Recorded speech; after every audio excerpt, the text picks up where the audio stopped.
How to fix unusual network issue on WeChat. If you're having unusual network issue on WeChat, the first thing you have to do is open up the app and make sure that you're signed in.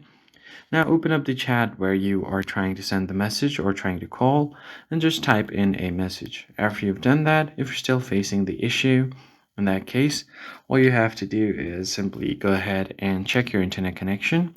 And if you're using a Wi-Fi network, try switching over to data. So turn it off and then turn on mobile data. And then you can try to use your WeChat and see if that fixes the issue.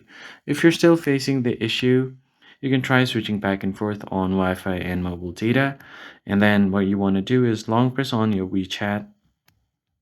And then here you'll get this eye icon. Just tap on it to head over to its info.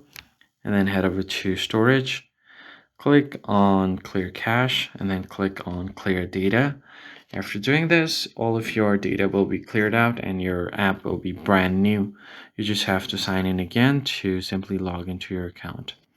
And then after doing all of this, your problem should be fixed, and that's it. I hope this tutorial was helpful to you. I'll catch you on the next one.